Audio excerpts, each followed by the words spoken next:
Welcome to my channel guys. তো এই ভিডিওতে আলোচনা করব তো মোহামেডানকে নিয়ে। এই মুহূর্তে মোহামেডান কিছু অনেক প্লেয়ারের সাথে কথা বলছে, সম্ভবত 3-4টে প্লেয়ারের সাথে কথা বলছে ইন্ডিয়ার প্লেয়ারদের মধ্যে। তার মধ্যে সব থেকে বেশি শোনা যাচ্ছে হচ্ছে মানবীর সিংয়ের নাম।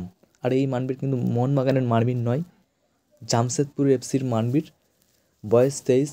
জামশেদপুরে একদমই গেম টাইম পাচ্ছে না, মাত্র একটা ম্যাচ খেলেছে এই সিজনে।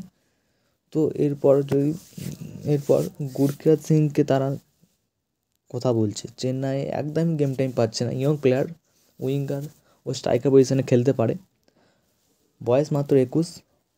তো এরপরে আরও একজনকে ডিফেন্ডারকে নিতে চাইছে, আর সেই প্লেয়ার হলো অন্য কেউ নয়, হচ্ছে বিঘ্নেশ দাক্ষিণামূর্তি।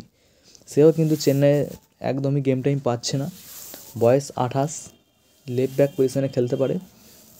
তো এতটুকুর মধ্যে শোনা যাচ্ছে, ডোন্ট ডিল হলে তো আপনাদেরকে জানিয়ে দেবো। তো এরপর যদি বলি কালকের ম্যাচে মানজুকির চোটটা নিয়ে কথা বলি। মানজুকি কিন্তু যাভাবে দেখলাম কিন্তু সিজন আউটও হয়ে যেতে পারে। মর্তজা ভাল যেভাবে এসেছিলো, মানে পায়েটা মানজুকির ভিতরে এমন মানে আসতে পুরোপুরি ভাই রেড কার্ড হয় ভাই। আর মানজুকি যেভাবে দেখলাম স্ট্রেচারে করে নিয়ে যেতে পারে, সিজন আউটও হয়ে যেতে পারে। তো মোহনবাগানের খারাপের উপর খারাপ যাচ্ছে।